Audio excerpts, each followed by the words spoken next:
Capítulo 4. ¿Cuáles son los principios y los argumentos de los materialistas? Para contestar a esta pregunta hay que regresar a la cuestión fundamental de la filosofía, la de las relaciones entre el ser y el pensamiento, ¿cuál de los dos es el principal? Los materialistas afirman en primer lugar que hay una cierta relación entre el ser y el pensamiento, entre la materia y el espíritu. Pues para ellos, el ser, la materia, es el elemento primordial, la cosa primera, y el espíritu es la cosa secundaria posterior, dependiente de la materia.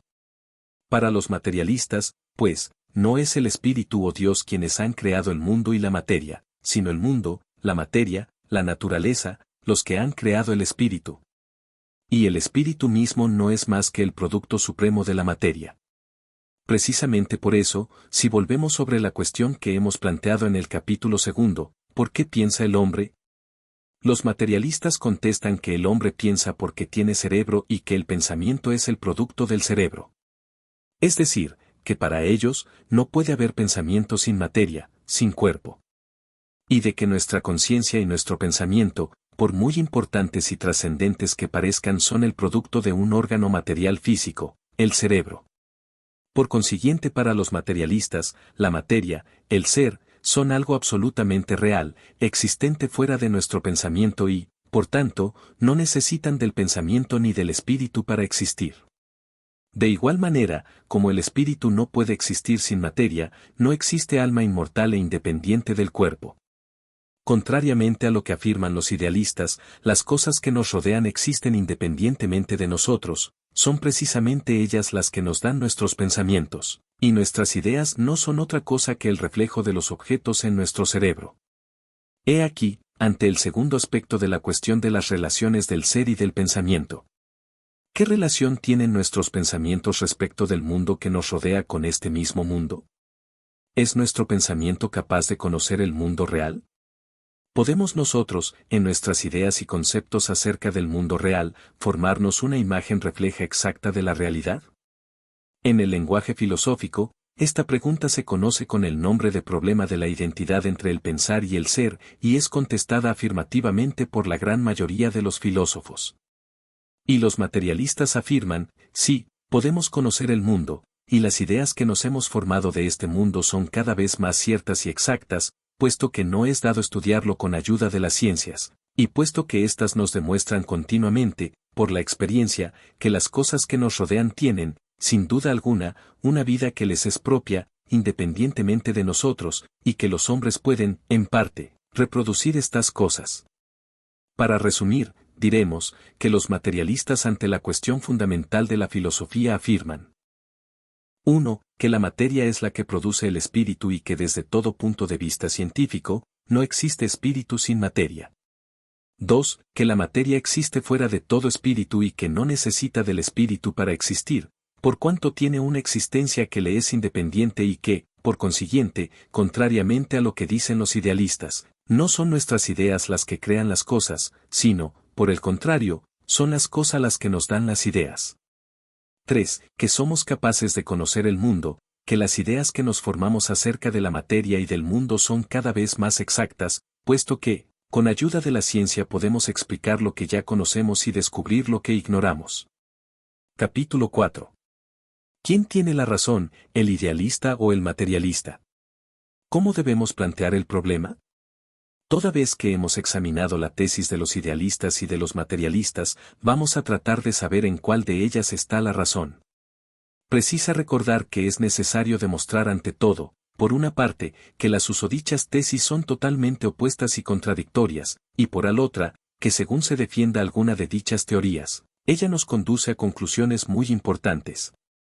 De ahí que para saber quién tiene razón, tenemos que remitirnos a los 3 puntos en los cuales hemos resumido cada argumentación.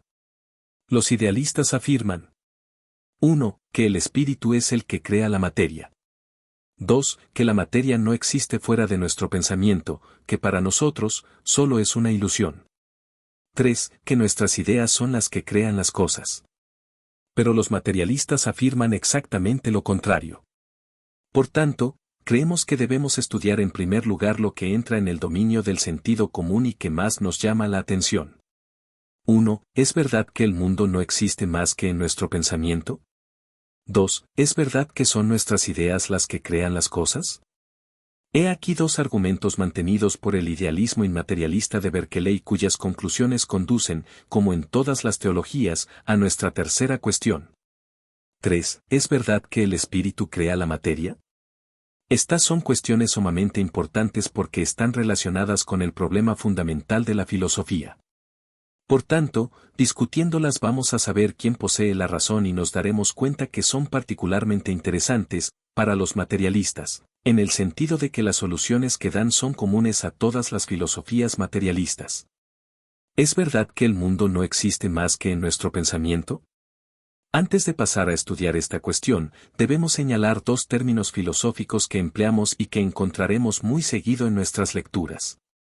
Realidad subjetiva, que quiere decir, realidad que solo existe en nuestro pensamiento. Realidad objetiva, que quiere decir, realidad que existe fuera de nuestro pensamiento. Los idealistas afirman que el mundo no es una realidad objetiva sino subjetiva.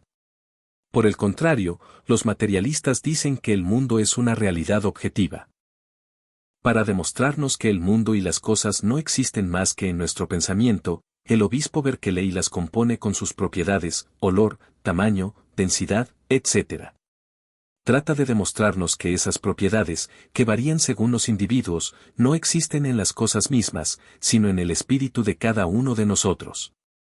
Concluye de ello que la materia es un conjunto de propiedades no objetivas, sino subjetivas, y que por tanto, no existe. Si regresamos al ejemplo del Sol, Berkeley nos pregunta si creemos en la realidad objetiva del disco rojo, y nos demuestra, con su sistema de discusión de las propiedades, que el Sol no es rojo ni es un disco. Resulta, pues, que el Sol no es una realidad objetiva, porque no existe por sí mismo, sino que es una simple realidad subjetiva puesto que existe en nuestro pensamiento. Los materialistas afirman, por otra parte, que el Sol existe, y no porque lo observamos como un disco plano y rojo, porque esto es el realismo ingenuo de los niños y de los primeros hombres, que solo tenían sus sentidos para verificar la realidad, sino que afirman que el Sol existe invocando la ciencia, la cual nos permite rectificar los errores en que nuestros sentidos nos hacen caer. Sin embargo, debemos, en este ejemplo del Sol, plantear claramente la cuestión. Con Berkeley, diremos que el Sol no es un disco y que no es rojo, pero no aceptamos sus conclusiones, la negación del Sol como realidad objetiva. No discutimos las propiedades de las cosas, sino su existencia. Tampoco discutimos para saber si nuestros sentidos nos engañan y deforman la realidad material, sino si esta realidad existe fuera de nuestros sentidos. Pues bien, los materialistas afirman la existencia de esta realidad fuera de nosotros y aducen argumentos que son la ciencia misma. ¿Qué hacen los idealistas para demostrarnos que tiene razón? Discuten acerca de las palabras, pronuncian elocuentemente discursos, escriben numerosas páginas. Pero supongamos por un momento que tengan razón. Si el mundo no existe más que en nuestro pensamiento, ¿no ha existido el mundo antes que los hombres?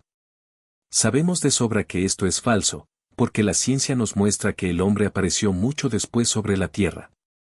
Algunos idealistas nos arguirán entonces que antes de aparecer el hombre había animales y que podía habitarlos el pensamiento. Pero sabemos también que antes de los animales existía la tierra inhabitable, por lo que ninguna vida orgánica era posible. Otros añadirán que aun cuando únicamente existiera el sistema solar y el hombre no existiera, el pensamiento, el espíritu, existirían en Dios. Y así llegamos a la forma suprema que nos presenta el idealismo. Tenemos, pues, que elegir entre Dios y la ciencia. El idealismo, naturalmente, no puede sostenerse sin Dios y, por tanto, Dios no puede existir sin el idealismo. He aquí exactamente cómo se plantea el problema del idealismo y del materialismo. ¿Quién tiene razón? ¿Dios o la ciencia? ¿Es verdad que son nuestras ideas las que crean las cosas? Tomemos por ejemplo un autobús que pasa en el momento en que atravesamos la calle, en compañía de un idealista con quien controvertimos si las cosas son una realidad objetiva o subjetiva y si es verdad que son nuestras propias ideas las que crean las cosas. No cabe duda que, si no queremos ser atropellados, tenemos que poner mucha atención. Porque en la práctica el idealista se ve obligado a reconocer la existencia del autobús. Claro que, para él, prácticamente no hay diferencia entre un autobús objetivo y un autobús subjetivo, y esto es tan verdad que la práctica demuestra que los idealistas en la vida son materialistas. A tenor de este tema, también podríamos citar numerosos ejemplos en los cuales los filósofos idealistas y los que sostiene esta filosofía, no desprecian algunas bases objetivas para conseguir lo que para ellos no es más que una realidad subjetiva. Por eso no existe ya nadie que afirme, como lo hace Berkeley, que el mundo no existe. Los argumentos son ahora mucho más sutiles y menos visibles. Consultar, como un ejemplo de la forma de argumentar a los idealistas, el capítulo titulado El descubrimiento de los elementos del mundo en el libro de Lenin, Materialismo y Empiriocriticismo. De esta manera, según la palabra de Lenin, criterio de la práctica, nos permitirá confundir a los idealistas. Ellos, por otra parte, no dejarán de afirmar que la teoría y la práctica no corren parejas, sino que son dos cosas totalmente diferentes. Más es cierto. Si una concepción es exacta o falsa, solo lo demostrará la práctica, la experiencia. El ejemplo del autobús demuestra que el mundo tiene una realidad objetiva, que no es una ilusión creada por nuestro espíritu. Así las cosas, nos queda por ver ahora, puesto que la teoría del inmaterialismo de Berkeley no puede mantenerse frente a la ciencia y el criterio de la práctica, si cual lo afirman todas las conclusiones de las filosofías idealistas, de las religiones y de las teologías, el espíritu crea la materia. ¿Es verdad que el espíritu crea la materia? Es evidente que para los idealistas, cosa que ya hemos comprobado más arriba, la manifestación suprema del espíritu es Dios. Es la respuesta final, la conclusión de su teoría, y de ahí que el problema espíritu-materia se plantea en último análisis para saber quién tiene razón, en la siguiente disyuntiva, Dios o la ciencia. Afirman los idealistas que Dios ha existido por toda la eternidad y, no habiendo efectuado ningún cambio, siempre es el mismo. Es, en consecuencia, el espíritu puro para quien no existe ni en el tiempo ni el espacio. Es, por tanto, el creador de la materia. No obstante, para sostener su afirmación de Dios, tampoco presentan los idealistas ningún argumento. De suerte que para defender al creador de la materia, han recurrido a toda una serie de misterios que ningún espíritu científico puede admitir. En efecto, cuando nos remontamos al principio de la ciencia y observamos que a pesar de su gran ignorancia los hombres primitivos han hecho brotar en su espíritu la idea de Dios, se constata que los idealistas del siglo XX continúan, igual que los primeros hombres, ignorando todo cuanto un trabajo paciente y continuado ha permitido conocer, porque, en definitiva, para los idealistas, Dios no puede explicarse y continúa siendo para ellos una creencia sin ningún génesis de prueba. De ahí que cuando los idealistas pretenden probarnos la necesidad de una creación del mundo afirmando que la materia no ha existido siempre, y que, sin duda, ha debido nacer, lo que en realidad nos explican es que Dios jamás tuvo comienzo. ¿Qué aclara esta explicación? Para defender sus argumentos, los materialistas, por el contrario, se servirán de la ciencia, que los hombres han desarrollado a medida que lograban hacer retroceder los límites de su ignorancia. ¿Y entonces nos autoriza la ciencia para pensar que el espíritu ha creado la materia? No, de ninguna manera. Porque la idea de una creación efectuada por un espíritu puro es incomprensible, dado que nosotros no conocemos nada acerca de tal experiencia. Para que esto fuera posible, habría sido necesario, como afirman los idealistas, que el espíritu existiera antes que la materia, mientras que la ciencia nos demuestra que esto no es verosímil, que nunca hay espíritu sin materia. Por el contrario, siempre el espíritu está vinculado a la materia, y constatamos particularmente que el espíritu del hombre está ligado al cerebro, que es el venero de nuestras ideas y de nuestro pensamiento. La ciencia en todo caso no nos permite admitir que las ideas existan en el vacío. En efecto, sería necesario, por tanto, que el espíritu Dios, para que pudiera existir, tuviera un cerebro. Por eso podemos afirmar que no es Dios quien ha creado la materia y por consiguiente al hombre, sino la materia, en la forma del cerebro humano, la que ha creado el Espíritu Dios. Más adelante veremos si la ciencia nos ofrece la posibilidad de aceptar un Dios, o creer en algo sobre lo cual el tiempo no haría efecto y para lo cual el espacio, el movimiento y el cambio no existirían. Desde ahora podemos llegar a conclusiones. En su respuesta al problema fundamental de la filosofía. Capítulo 5. Los materialistas tienen razón y la ciencia prueba sus afirmaciones. Los materialistas tienen razón al afirmar. 1. Frente al idealismo de Berkeley y contra los filósofos que se emboscan detrás de su inmaterialismo, que el mundo y los objetos, por un lado, existen sin duda al margen de nuestro pensamiento, y que no les hace falta nuestro pensamiento para existir, por otro lado, que no son nuestras ideas las que crean cosas, sino que, por el contrario, son las cosas las que nos facilitan nuestras ideas.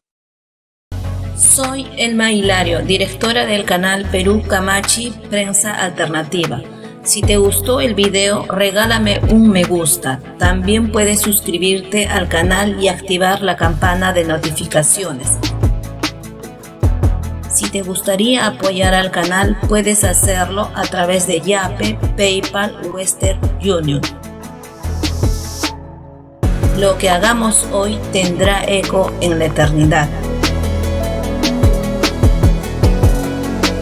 Ñuqanchis ruwasqanchis kunan uyarikunqa hanaqpachapi.